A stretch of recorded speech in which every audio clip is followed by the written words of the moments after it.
You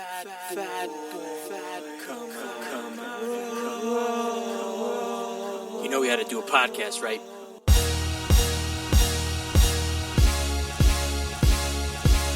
What's your name, fat body?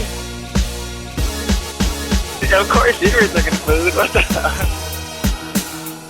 I'm not fat. I'm big boned. I'm gonna eat it. You owe me for one jelly donut! Fat motherfucker. Listen to it. My wife said no one's gonna listen to us. I've got bigger titties than you do! Bullshit, because nobody fucking had geese back at that point for a bigger guy. I'm not everyone's cup of tea, but I might be somebody's shot of whiskey. You can't think about, hey, I need to lose 100 pounds, and think about winning that day. Fucking, I want a cheeseburger and a milkshake. What's up, athletes, and welcome to episode 39 of the Fat Boy Jiu Jitsu podcast. Closer and closer to 40, and I know this has been another one of those hiatuses in between podcasts, and man, life has been hella hectic right now. As some of you guys, if you watch, you watch my Instagram feed or whatever, you guys know, I participated in this Boy Scout adult leader training. It's called WoodBadge, and it's a 2-week training. It's 6 days and 6 long days. I mean, most days I was up at 5 o'clock and I wasn't going to bed till 11:30, midnight. One night, they split us up in patrols and they put you kind of like how Boy Scouts are led, boy led, and they put you in groups of 5. So I'm bunking with this patrol mate, and he laughed at me because it was day 5. Day 5 was crazy. It was the first day of the second weekend, and my son and nephews were going camping at the exact same campground we were at, just a different location. And I was trying to help my sister get the kids ready because this was her first time camping since we were kids, really. And even back then when she'd go, she never went, Cub Scout camping with us much. We went camping, and we had a pop-up camper, and we would go with, a bunch of other families, and it'd be like a family get-together thing, or, friends and family thing. So she didn't know what to expect, and so I'm like trying to teach her, and that weekend before, I went to the house, and I taught them, look, this is how you put this tent, you're going to need this. I gave her a bunch of stuff that I had to the point where I actually left my own mess kit here because I kind of freaked out and forgot. We had to, the second weekend, you hike in all your stuff, and they park you, and whatever they take you on this long hike, and whatever you bring in is what you really bring in. And realistically, once you set up your camp, if you wanted to go find your car, I guess you could, but just time-wise, with the amount of classes and presentations they have you going through, it's kind of hard to do. So just manned up and carried everything in. But that night, I went to bed at like that Thursday night to Friday, right? I went to bed at like 1 a.m. Woke up at 5:30 to start driving over to the campsite because we had to be there at 7. It was about an hour away, so I barely had time to make my coffee and be out the door. Luckily, I kind of left everything in the car so I can just turn on the car and run out. I get there, and, we hike in. By the time you get there, the sun comes out. I had my second wind, do everything all day. And at the end of the night, it's probably like midnight, and we're just talking. And my homie goes, hey, think it's time to head to bed, right? And I go, yep. And legit, the very next morning, he goes, yo, you knocked out within like 35 seconds. And funny thing about that very next morning, Saturday morning, I'm a 2 shower kind of guy. I have to take a morning shower to wake me up. And I do not like going to sleep, dirty. That's just me. So I have my alarm set for about 5:20 in the morning. We got to muster and stuff and be ready to go head out like 6:45 every morning. So I'm like, okay, that gives me enough time to do that. We still got to, make breakfast. So it gives us enough time to make breakfast. Let me take a shower. We can make breakfast, clean up what we got to clean up, and then be out. My watch vibrates at like 5:20. And I'm like, oh, shit. We got to wake up. I'm like, man, I did not rest. I'm sleeping.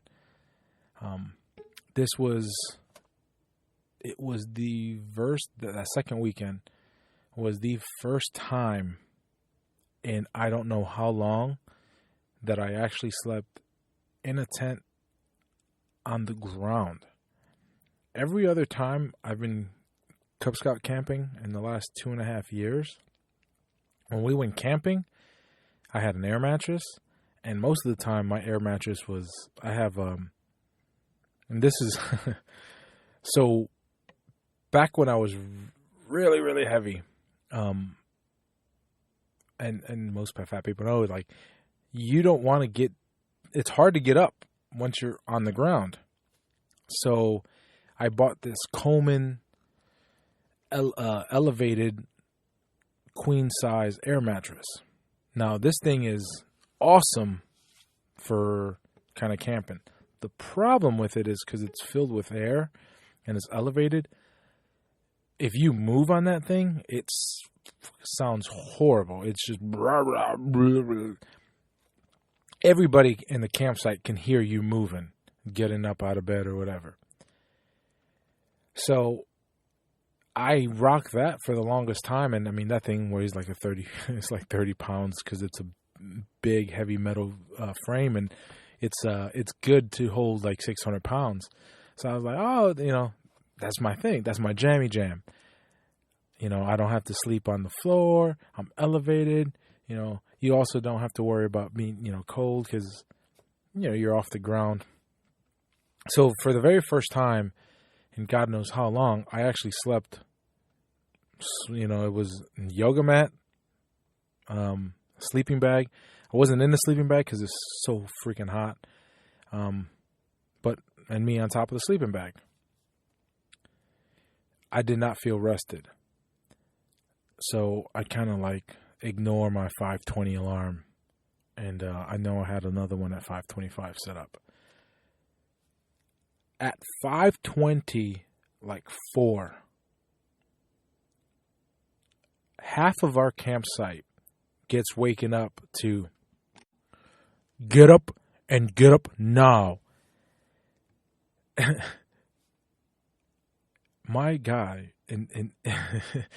has Jocko as an alarm clock. And he starts this diatribe of get up and get up now. And it scared the shit out of us. I wasn't expecting it. He didn't even tell me that this was going to be him jump out of bed or jump out of the, sleeping bags. And a guy 2 tents down jumps up and goes, Dad. Apparently his father was also in the military and had a certain way of waking them up, and it brought him back. It was if you got a problem waking up in the morning, let me tell you, find that Jocko alarm because that shit would wake you up. So back to so I do this training or whatever, and then it's kind of like I said, it's a little time consuming. I'm glad I did it. It's one of the great. It was a great leadership experience, and And a lot of the stuff they learned, well, it's Boy Scout related. If you can take all this stuff and apply it to every aspect of your life. And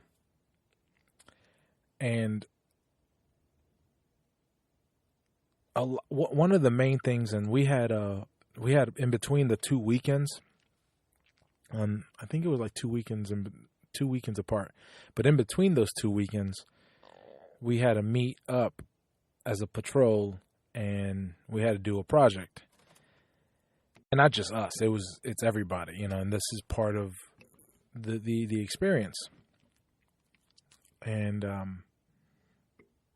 in a roundabout way, our project was about leading by example, and how us as leaders, we expect our Cub Scouts and our Boy Scouts to be leaders and stuff, and there's certain things that we don't do, and one of our aspects was the uniform. And how can we expect our boys to be like, oh, tuck in your shirt, wear a belt, do this, do that, if by our very own nature, some of us don't do that ourselves. So then, while we're doing this project or whatever, I started thinking about just everything I'm doing and how people react not only to the podcast, but they see my weight loss, and they see this and they see that, and a lot of people look up to me. And I'm not saying this to be braggadocious at all, but it has made me reflect on what and how I'm doing things, because I got to come clean about something. And it's not, it's definitely not about, no cheat days or anything, because that's legit, man. Fucking another 2 weekends of camping and not one fucking cheat. Like, guys, you can do this. But what I got to come clean about is, for the longest time, back in 2008, I had that bike MS thing that I set out to do, and I kind of trained for. Well, I said I started to train for it, right? And I had every intention of doing it, and then life happened. And what I mean by life happened is, there's always something that comes up. Shit never goes as planned, and you have to be able to roll with the punches. Life happened, and my excuses started.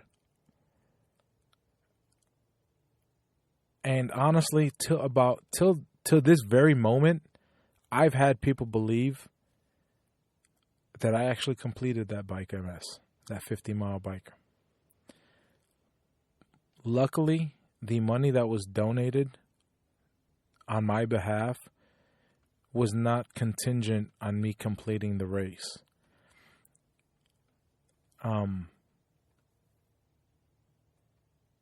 So I sort of trained for it, not really. And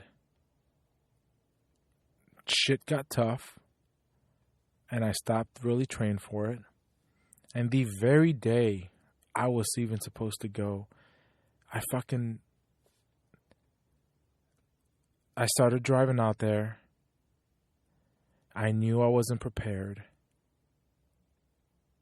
And I just went and did other shit for 8 hours, 9 hours. I'm a piece of shit. Like,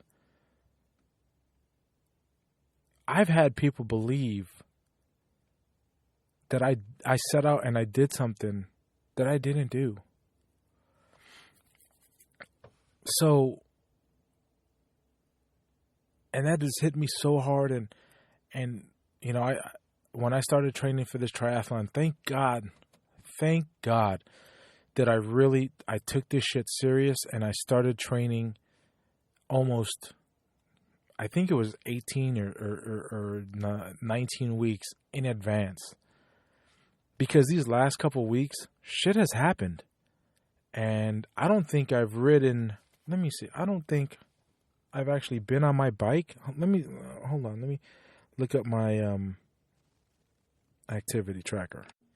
The very last time I was on my bike was when I went to Claremont and I did the hills and stuff. So that was September 15th, and it was a 13-mile bike ride.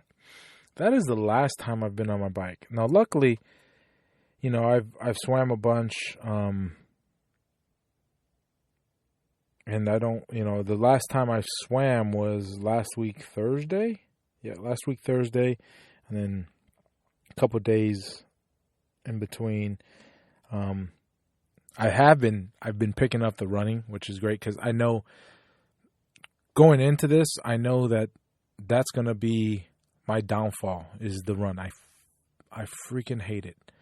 I don't like it. I've never have, but I'm starting to.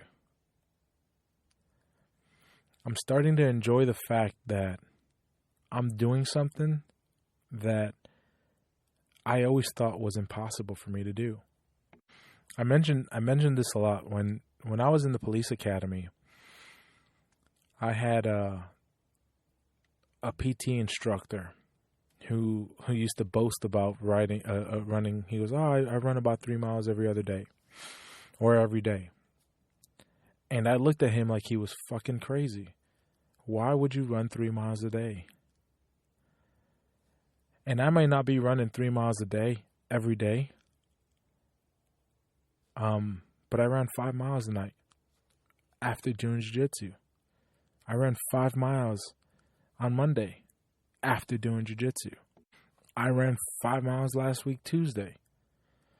I didn't do jiu-jitsu, but I just, like, if I can run 5 miles now, especially like after jiu-jitsu, I know, okay, I'm going to be further dead, tired than, you know, the day I do this triathlon, but I won't have to do 5 miles. It'd only be a 5K, you know, 3.1 miles. If I can hang out and continue to do this, and the reason why, like, I'm not posting, I'm not sharing, I'm not constantly sharing this to make anybody feel like they need to step up their game. This is for me to show that I'm not a piece of shit and I'm going to actually do this. That I'm not going to be on December 16th, you know, whether I still haven't figured out whether I'm going to stay in Naples or drive that day. But I'm not going to be the person I was. I'm not going to, you know, put in all this effort for nothing. Like, I am enjoying who I'm becoming, and I don't even, like, to be honest, I don't know who that is. I used to hate running. You know, I used to love watching TV and shit like that, and coming home and sitting on the couch, and, you know, when my son was my daughter's age, I would come home, I would plop him on my lap, on the couch, plop him in between my lap, and I would play PlayStation for hours. And there's a couple of fucking good games coming out, right? I just can't get down that rabbit hole because I know where I can go. So part of the reason why it's taken me so long to record this episode of the podcast is I've had to come to terms with, you know, letting a lot of people who look up to me, letting them know that, yo, don't, like, I'm a piece of shit. Like, this is what I've done. I swear I'm trying not to be that person. I'm trying to be way better than that. But this is what I've done. And there's no way I can, like, I feel good about having people look up to me when I know, like, I really don't deserve it. So for you 6, 8, 9 people who still listen, I really thank you, and I'm forever grateful. You know, you guys giving me feedback, telling me what you don't like about the podcast, even if I don't change some of the shit that you don't like. I'm sorry. And you know, that's why, like, lately it's that whole lead by example is really just near and dear to me right now, because I have to, if I want people to see what I've been able to do, and I tell you, yo, you can do this, it's because I fucking know you can do this. You can lose 160 pounds just like I did. I've been where you know, that spot where it's like, you know, oh, I know I have to get healthy. I don't know what to do. I'm going to do this for a little bit. I don't see anything success. I'm going to quit. Oh, I'm going to start doing this. I'm going to start doing this. And every roadblock, or every time shit gets difficult, it's so easy. It's so easy. We're fucking wired to just tap out. Just fuck. I don't want to do this shit no more. But you got to be able to just keep on trucking, keep on going. That's and it sounds so, I know it sounds so douchey to just say, oh, you know, just power through, just keep on, you know, it's meatheadish. Oh, just keep on going. Don't matter how, you know, how it hurts, or just keep on pushing through, and you're going to do. Yeah. I know. It's you cannot just be motivated on Monday. It's every day. You got to work through it every day. It's not easy work. You know what? No. You're right. It's not easy, but it is simple. It's day by day doing the same shit, and realistically just expecting more of yourself. And yes, it's going to suck. But if you push through, persevere,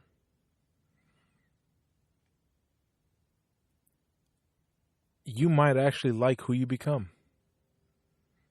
Not might. You know what? You will. You're going to love who you become. You're going to love the challenge, and you're going to love seeing, damn, I'm a different person. Don't be the same person you are every day. Strive for some personal growth. It's true what they say. You can't have your cake and eat it too, but fuck the cake. Drink a glass of water, you know? And honestly, for those of you still listening, thank you. That's going to be the podcast. I'm glad I got that off my chest. I feel so much better. Please rate, review. If this podcast has helped you, share it with somebody that you know. If you don't like it, don't tell anybody. Just keep that to yourself. But like I said, if it's helped you, just share it with somebody. And thank you for everybody, for everything. Peace. Thank you for listening to the Fat Boy Podcast. Have a nice day.